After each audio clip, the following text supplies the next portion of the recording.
Kungliga Vetenskapsakademin på den här presskonferensen då vi ska presentera årets Nobelpris i kemi. Welcome to the Royal Swedish Academy of Sciences and this press conference where we will present this year's Nobel Prize in Chemistry. We will keep to our tradition and start in Swedish and then continue in English. And you are of course welcome to ask questions later on in either language. Jag heter Hans Ellegren och är ständig sekreterare här på Kungliga Vetenskapsakademin. Till höger om mig sitter professor Johan Åkvist, ordförande för Nobelkommittén i kemi. Och till vänster om mig professor Heiner Linke, ledamot av Nobelkommittén för kemi och sakkunnig inom ämnet. My name is Hans Ellegren. I'm the Secretary General of the Royal Swedish Academy of Sciences. And to my right is Professor Johan Åkvist, Chair of the Nobel Committee for Chemistry. To my left is Professor Heiner Linke, member of the Nobel Committee for Chemistry and one of the experts in this field. Årets pris handlar om en grundläggande upptäckt inom nanoteknologi. This year's prize is about a fundamental discovery in nanotechnology. Kungliga Vetenskapsakademin har beslutat att i lika delar utdela 2023 års Nobelpris i kemi till Moungi Bawendi, Massachusetts Institute of Technology, MIT, USA, Louis Bruce, Columbia University, USA, och Alexei Yekimov, Nanocrystals Technology Incorporated, USA. För upptäckt och syntes av kvantprickar. The Royal Swedish Academy of Sciences has decided to award the 2023 Nobel Prize in Chemistry in equal shares to Moungi Bawendi, Massachusetts Institute of Technology, MIT, USA, Louis Bruce, Columbia University, USA, and Alexei Yekimov, Nanocrystals Technology Incorporated, USA, for the discovery and synthesis of quantum dots. Professor Johan Åkvist will now give us a short summary in English. Please.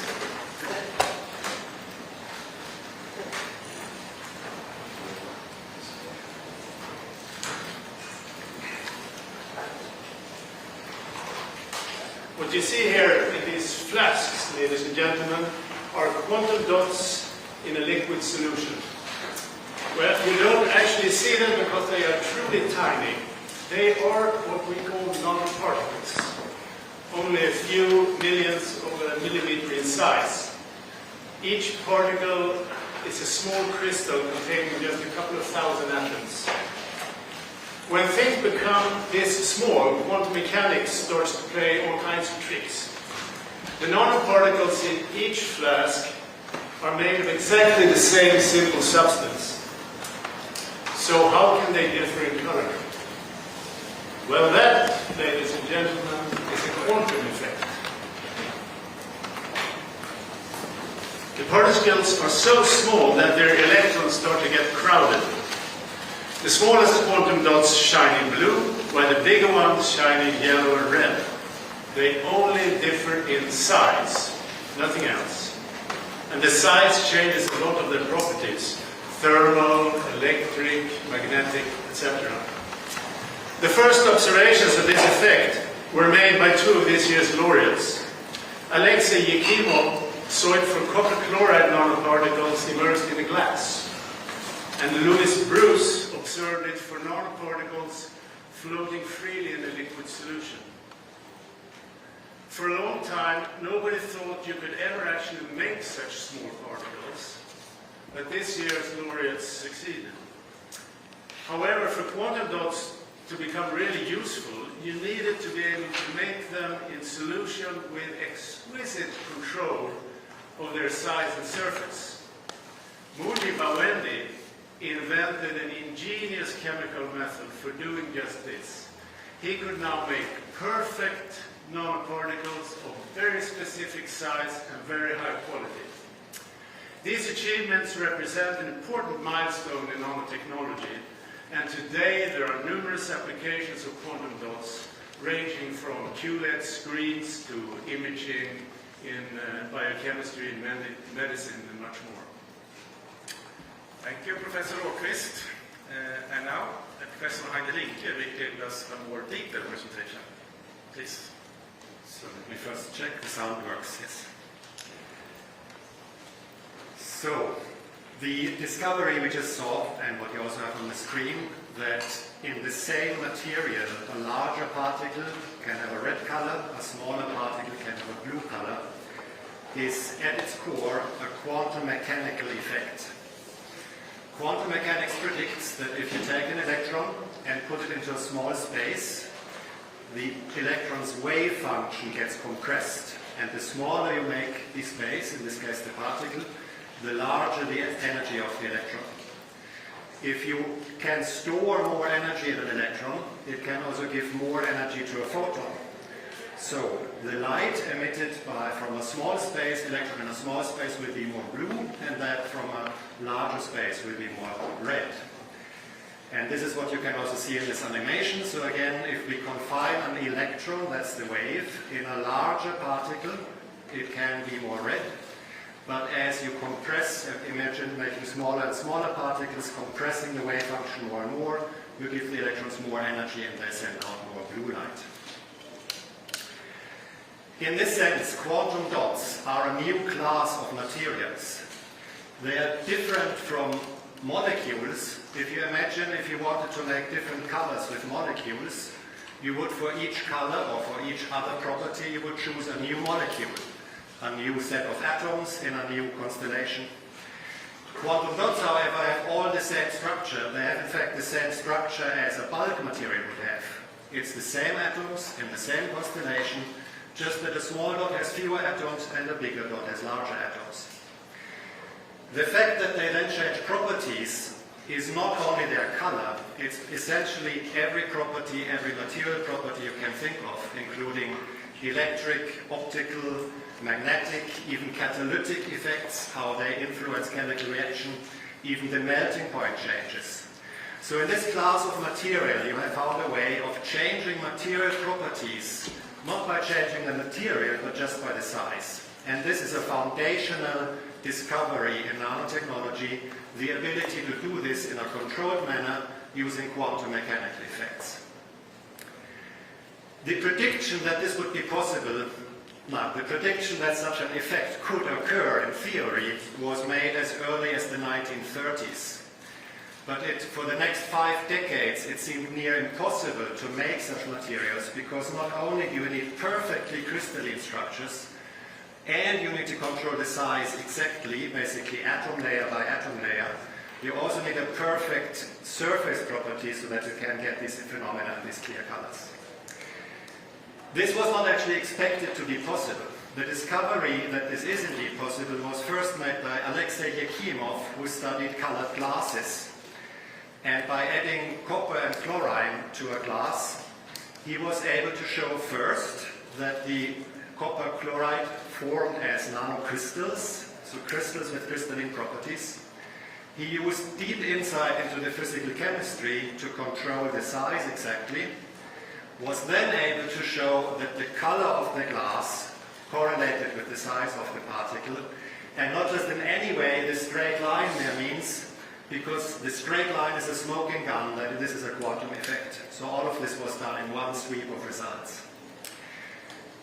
The discovery was made a second time in a different context by Louis Bruce in the United States, this time for particles in solution, freely in solution, available for further processing. This was done in the context of studying semiconducting particles for their catalytic properties. The vision was, and still is in fact, to use light, such as solar light, to drive chemical reactions. It's a form of solar energy conversion. He looked at relatively small particles and again noticed that the optical properties change with size. This triggered a lot of interest. Just imagine the ability to suddenly be able to tune material properties not only by making new materials but by their size using quantum phenomena is of course very inspiring and triggered a lot of interest to see what could this be used for. But for the next 10 years this was difficult because the size was not quite well controllable enough, the quality was not quite good enough for real applications. Bawendi discovered or invented a method for making these particles in a much more controlled manner, the trick being to precisely control the moment in time when nucleation, the beginning of the particle growth, first changes. So he used a hot solvent, well-chosen solvent, and at one instant suddenly injected the reagents, which led to an instantaneous formation of small embryo crystals, a nucleation event. But then the growth stopped because the solution was diluted and the temperature dropped. Then, by reheating and carefully controlling the temperature, again with deep insight in the growth processes, it's possible to control not only the size but also keep the size in a very narrow window so that only one size gets produced. And the solvent was chosen such that the surface of the particle was protected and gave a very high quality. This opened then for the possibility of applications. And today we see commercial applications, for example, in TV screens, where quantum dots are used to produce the RGB colors that make up every pixel. We see them in illumination sources, where the LED light, the blue LED light, gets converted into a light that is perceived as pleasant by humans. It's also used widely in biomedical imaging, in this particular example, to visualize the vascular system of a tumor. But this is not where it ends. Research is still very intense, and there is applications expected or being heavily researched in producing photons for quantum communication, for flexible electronics, for sensors, for improving solar cells, making them better or cheaper. And not the least, the same that also Bruce has been working on, namely catalysis for solar fuels, among many other things. So for these reasons, the Nobel Prize in Chemistry for 2023 will be awarded to Alexei Yakimov and Lou Bruce for the discovery that it is possible to make such quantum dots, and to Mounji Bawendi for a synthesis method that made quantum dots widely useful. Thank you, Professor Linke. We shall see now if we have Professor Mounji Bawendi with us on the phone from Cambridge, USA. Are you there, Professor Bawendi? Yes, I am. I'm here. Good morning. Good morning. I'm very sorry that we had to wake you up in the middle of the night. Oh, don't be sorry. No.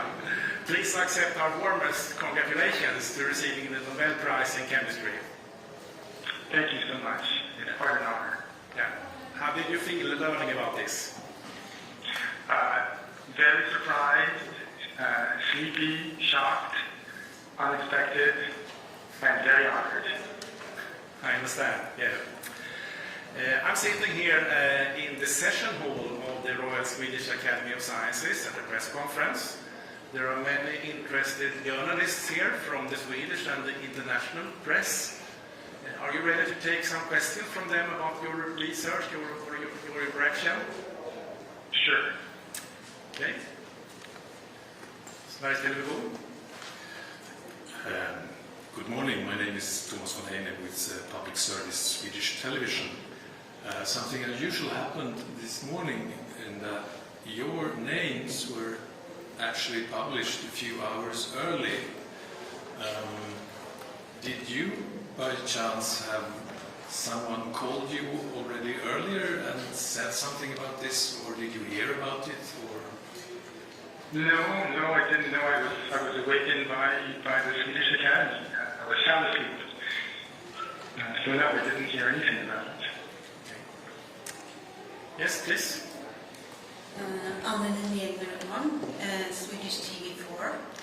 I didn't quite understand. The smaller the particles were, the higher the energy. But I was just thinking, if you have like just a couple of atoms together, they will sort of have more space if there are few of them.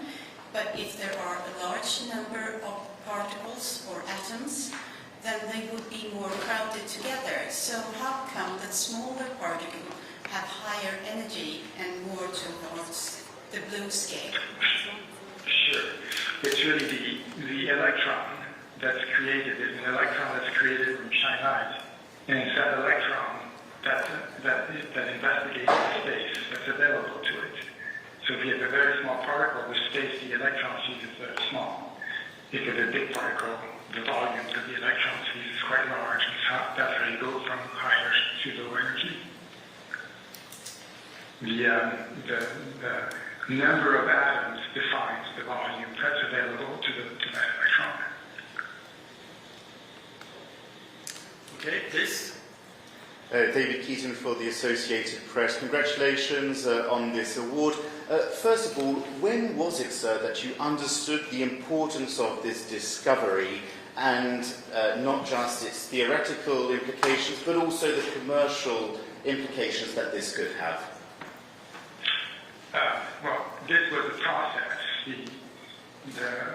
I think that the community, because it became a larger community, realized the implications in the mid-90s that there could potentially be some real-world applications. This. Hello sir, congratulations. Paul Rees from Al Jazeera English. As a scientist, do you ever have a feeling that you've done work that's so groundbreaking and important that maybe one day you'll get a Nobel Prize, or does it never really cross your mind? You know, it's a field with a lot of people that have contributed to it over from the beginning. So, no, I didn't think that there would be that would get this prize because it's we're all working together on this. And yes, yeah. Yes. I think that would get it. Yeah, please. Congratulations, Professor Bawendi. This is Caixin Media from China. I have one question. How do you view the prospect of quantum computing and quantum computers based on quantum dots? Thank you. This is an area of research, and I don't know what the future holds, and so it will be very exciting. I think there's still a lot of exciting work to be done in this field, that's for sure. This. I'm Stevie from Nordic Chinese Times. Congratulations, Professor. This is a great achievement. So the quantum physics is all related to Qin Yang's law of conservation of party. What's the potential impact do you think this small science research will have on improving such as materials science and sustainable practices in the field? Thank you. I'm not sure I understood the question. I wonder if you can repeat it or rephrase it. Can you rephrase it? Please be very close to the mic. What is the potential impact do you think this small size research will have on improving materials science and sustainable applications in the field? Thank you. So improving something and something sustainable, is that the question? I didn't quite understand. I think it was a question about the potential applications of the discovery. Yes, so they're already widely used as color downshifts, as was already mentioned in the display industry and in biological tags. And there's a lot of work that's still being, it's heavily researched of the potential applications in photocatalysis and in quantum effects of all sorts. And I think that, the world will see in the future where it will go. It's hard to know at the beginning when we're doing this what the exact impact will be, but it's a very exciting area of research. I'm sure something really interesting is going to come out. Please. Yeah, hello, Bob Reversky, Polish television, TVP Science. I want to ask, because most of us probably heard about quantum dots in regard to the possibility of modifying the color with the size, was that we heard the potential here is to actually modify literally every properties of such particles simply by changing the size. So what could be the possible prospects of actually using that and changing different things about the particle other than its color itself? For sure. So you're right. Many properties evolve as you go from the molecular regime of a few atoms to the bulk regime of millions and millions of atoms, and that certainly includes properties of the surface. And the properties of the surface are properties that could be chemically reactive or photoreactive, and so there's a fair amount of work going on now in looking at photocatalysis using the quantum dots in some way in that area. There's work looking at using quantum dots as in flexible electronics, for instance, as carriers of electrons. So yeah, it's not just the colors, but a lot of the electronic properties evolve with the size in ways that could be interesting for applications that some people are already researching, and who knows, other applications may come about through new discoveries.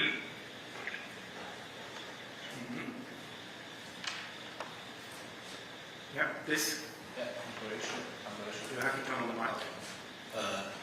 Congratulations, Professor. And I have a question about the quantum calculation. And do you have any insight about this field in the future? Thank you.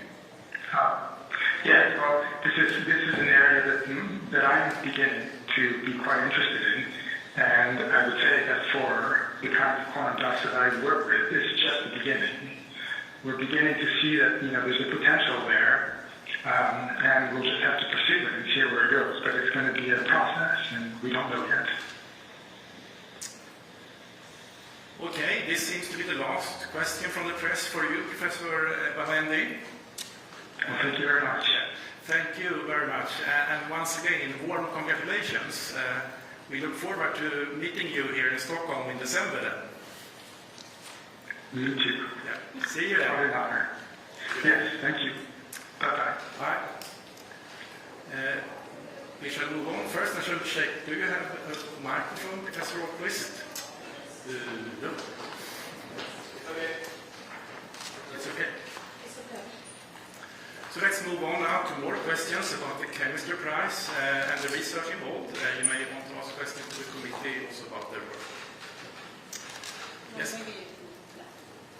Who was first here? I think you were first. Please. Hello, this is Caixin Media from China, and mostly the quantum research are mainly focused on physics. So why this year is given to chemistry? Thank you. Professor Rockquist or Lincoln? The way of making quantum dots. So there's a root of this field in semiconductor physics, I would say.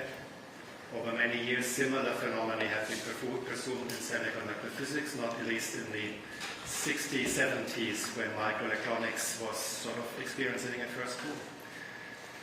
These quantum phenomena that are present, for example, in optoelectronics, are confined into structures. They're more about devices than materials.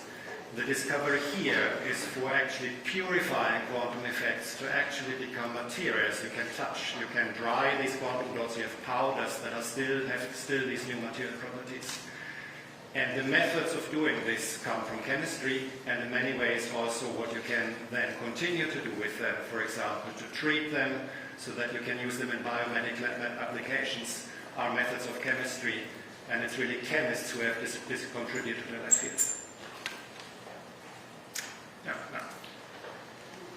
I wonder how your thoughts went when you decided to give a Russian scientist this award, given this time with the war in Ukraine, to shine the light on Russia and to invite him to the Nobel Prize dinner. I understand the question. First, we are not involved in invitation to the Nobel Prize ceremony. That's the Nobel Foundation that does that. When it comes to selecting prize awardees for the Nobel Prize, We simply follow the procedure of identifying the most important discoveries. Having done that, we identify the most important contributors to those findings, without paying any respect to nationality or any other factors for that meaning. And that means that nationality doesn't matter here, and that's also exactly in accordance with the will of Alfred Nobel, who said that the most worthy person should receive the prize irrespective of nationality. In your regard, do you think that the scientist should go to the Nobel banquet? Should he be invited to this banquet or not? What's your opinion on that? We don't have any opinion with that. We work with awarding the most important research, and then the Nobel Foundation is responsible for the ceremony. Yes, please. Yes, David Keaton from the Associated Press. In the early hours of this morning, the names of the winners and the prize for which the science for which they were awarded was leaked in Swedish media. This was known for about 4 hours now. Would you care to maybe explain how this might have happened and provide sort of safeguards? What are the safeguards that exist around this around the prize in general? Thank you. Let me say that this is, of course, very unfortunate. We deeply regret what happened, for sure. There was a press release sent out for us for still unknown reasons. We have been very active this morning to try to find out what actually happened, but at this place we don't know that. We deeply regret that this happened. The important thing is that it did not affect the awarding the prize recipients in any way. Nominating and evaluating Nobel Prizes is a very long process that goes on for a very long time. And the decision about the prize is not taken until the Academy has met, and the Academy met this morning. Please.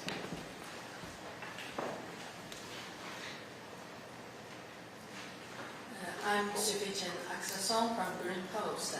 I also like to ask this procedure question. When you have the recommendation of the Nobel laureates, is one recommendation for these 3 persons, or is many recommendations and you put them together? How this works? Can you answer?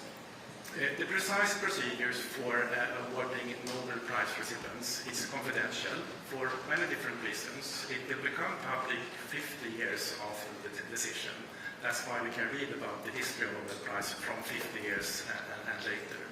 But exactly how the process goes on is confidential. And I can say that a decision is not made until the whole Academy has met, and the Academy met this morning. But can one recommendation for one person or for many persons? That we will not comment on exactly what recommendations are made.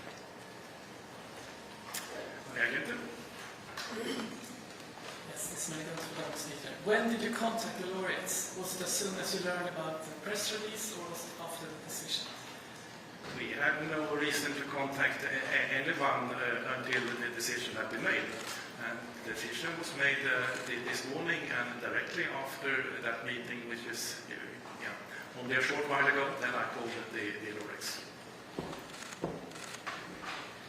Sorry, David Keaton again. Just to clarify, I mean, obviously these names were released in a press release at around 7:30. The meeting took place about 2 hours later. Could you maybe explain, is the meeting just a formal approval of this? Is the sort of decision made in advance, or do you have several suggestions that the committee has to approve, or is it more of a sort of rubber stamp seal of approval for the one that has been chosen by a smaller group of people? Thank you.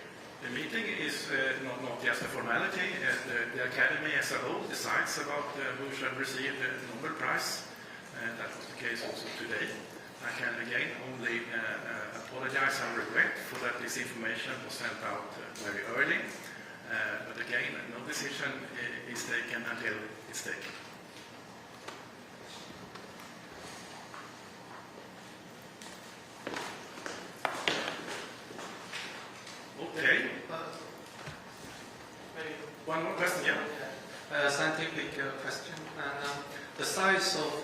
quantum dots and some fluorescent proteins are similar, so I wonder the difference between. So this is correct. Fluorescent proteins are in the same size scale as quantum dots. The mechanism for the fluorescence is then very different. It's really about the molecular states. And in that case of proteins, to change the color, for example, you have to change the structure of the protein, the composition of the sequence. So this is a fundamental difference. Then it's also different materials. Here we're talking about inorganic materials.